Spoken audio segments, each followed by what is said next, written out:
Bonjour, j'espère que vous allez bien. On va faire une vidéo juste sur le Bitcoin et je la publierai demain. Je la fais tard le soir parce que j'ai pas pu la faire hier.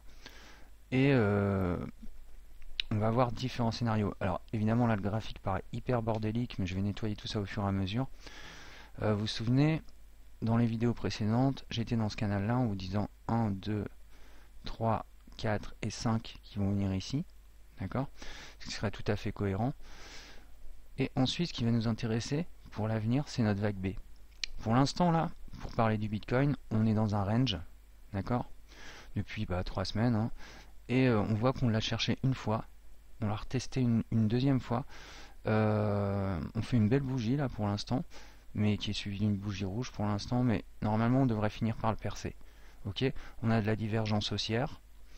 Évidemment, elle peut encore retomber encore une fois sur la trendline avant de se faire, donc venir ici par exemple sur les 50% du canal, du grand canal, hein. Parce que en fait j'en ai dessiné deux, parce que si la vague B fait ça, fait un ABC ici, et bien tout simplement on aura un 1, 2, 3, 4, 5 qui va venir ici et qui sera en fait notre vague C. Ok, donc on aura nos ABC. Ok, on va dégager un peu ça. Alors ça c'est un premier scénario, d'accord, qui est tout à fait probable, hein. Mais il y en a un autre qui moi m'intéresse un peu plus et qui reste dans le premier canal dans lequel j'étais, qui devrait logiquement être assez intéressant. Donc on va virer ce canal là. Vous voyez, tant qu'on ne l'agrandit pas, il n'y a pas de souci. Donc les ABC, elles se feraient comme ça. Et on irait rejoindre une nouvelle vague 1, 2, 3, 4, 5 ici, qui nous emmènerait où? On va passer en 4 heures. Et bien tout simplement, vous vous souvenez qu'ici, en fait on a cassé un cycle haussier. Vous vous souvenez, je vous l'ai dit dans plusieurs vidéos, là en fait on casse notre cycle haussier, on revient à la baisse, des prix toujours plus bas et des plus bas toujours plus bas. On arrive ici, on a une velléité haussière qui arrive ici, qui devrait logiquement arriver sur le point, hein, il n'y a pas de raison qu'elle ne le fasse pas. On va avoir par rapport à ce range, pardon, et à partir de là, si on le perce, bon bah là on a vraiment des bonnes confirmations. Toutefois, quand on va arriver sur ce point là, et bien en fait ça c'est le bas de l'ensemble triangle, et ça qu'est-ce que c'est au final? Et ben c'est juste un pullback. Ok, et en fait ça confirme cette solution là, sauf qu'elle est descendue un peu plus bas, parce que ça je vous l'avais dessiné dans des vidéos il y a déjà 3 semaines, même plus que ça déjà, ça doit faire un mois et demi, je sais plus. Et donc là en fait on est descendu jusque là, on est en train de remonter ici, on va attaquer en fait notre point D, il se développe juste un peu plus bas, et notre point E il va venir ici, et ça correspond à quoi sur notre graphique? Je vais me mettre en daily, ça va être plus simple. Hop, je vais virer les ABC.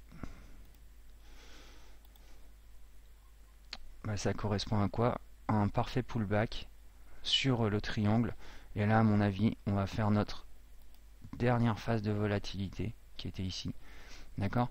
Donc, pour l'instant, on est haussier parce que simplement, on a des divergences en 4 heures. On n'a pas de raison de trop paniquer là-dessus. Mais une fois là, pour moi, les gars, on va redescendre. D'accord? Donc, je préfère vous prévenir maintenant. En tout cas, moi, c'est les scénarios que je vais privilégier. Donc, on va repartir un petit peu en 4 heures. Donc soit un canal qui va s'élargir à partir de là, si on a une vague B qui est puissante, ok, et un 1, 2, 3, 4, 5 qui viendra chercher à peu près ici les 7005, soit tout simplement, on va continuer à l'intérieur de ce canal, une vague 5 qui nous emmène là, la vague B qui nous emmène là, on fait notre vague C en 1, 2, 3, 4, 5, et on arrive où? Eh bien on arrive exactement au pullback de l'ancien triangle. Ok, donc pour moi ça c'est vraiment les scénarios les plus forts.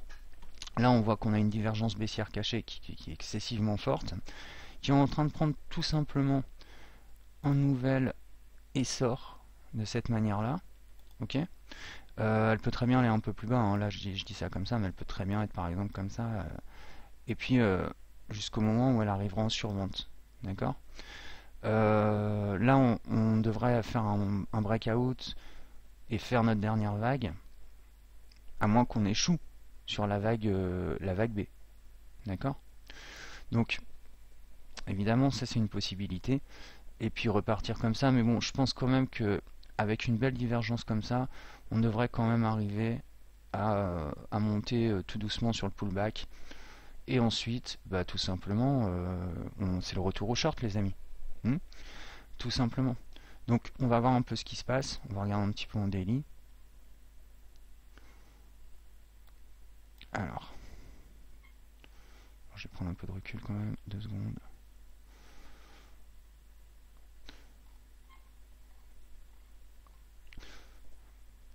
Là, on va voir si on a un pattern de ralentissement ou si on dégomme. Pour moi, je pense qu'on devrait quand même le dégommer, hein. C'est normal, on est sur un range, ça teste plusieurs fois, mais normalement, on devrait quand même le sortir, faire un ralentissement de prix et puis venir rechercher ensuite le plus haut. Ou alors, évidemment, on échoue et boum, là, on shortera à partir de ce moment-là, quoi. Mais en tout cas, ça m'étonnerait qu'une belle divergence comme ça en daily ne soit pas en train de se réaliser, quoi. Ok, donc là, désolé, hein, ça c'est les traits qui sont en 4 heures, donc ça fait un peu bordélique, mais bon. Et du coup, voilà, mon but là, il est toujours pareil, hein, il est sur les 7007, il est sur le pullback là en fait, tout simplement. Et je pense qu'ensuite, bah, on dégommera et bah, c'est les 4009 ou les 3000. Donc voilà, allez, on va repartir en 1 heure pour parler un petit peu de ce qui peut se passer là maintenant. Là déjà, waouh, on voit qu'on était sorti des Bollinger, on a retapé. Là, il y a une bougie de baisse qui est en train de sortir. Elle a cassé le support des 61% de Fibo. Donc peut-être qu'on va aller chercher un peu plus bas. Alors, j'avais fait mes analyses tout à l'heure. J'avais un prix qui était ici en fait. Donc si ça casse pas les 6005 là cette nuit, ça va. Ok, ça va juste être un rebond tranquillement à l'intérieur toujours de ce canal là. Évidemment, s'il va chercher le bas du canal, c'est possible aussi, hein. Je l'avais partagé sur le groupe qu'il y a une dernière phase de volatilité, pardon, tout simplement parce que bah, parfois les divergences mettent du temps à se faire. Ok, donc là on peut voir à peu près ça, mais sans doute on va peut-être retomber encore une fois là-dessus avant de vraiment décoller vers le haut. Ok, donc c'est à peu près ce que je pourrais vous dire. Bon, je reste quand même assez confiant sur le Bitcoin parce qu'on a quand même des signaux qui sont sympas et je pense qu'on va faire ça, puis ensuite boum, hein, on dégommera tout vers le bas. Maintenant, à voir quand on va faire notre vague B. Est-ce qu'on va aller chercher ce plus haut là, donc des 7100, où on échoue et puis ensuite on fait notre vague B tout de suite. Voilà, tant qu'on est dans le canal, on n'a pas trop grand chose à craindre. D'accord? Tant qu'on dépasse pas les 7000, les 7005 et évidemment les 6004. Bon, si on passe les 6004, voire les 6002, là ça devient vraiment catastrophique parce qu'on réintègre le canal baissier précédent, pardon. D'accord? Donc voilà. Je pense que c'est tout ce que j'avais à vous dire sur le BTC. Je referai une vidéo demain sur les alts. Et puis on fera un point minute sur le BTC très très rapide. D'accord? Bon les gars, allez, je vous embrasse, tradez bien. Ciao tout le monde.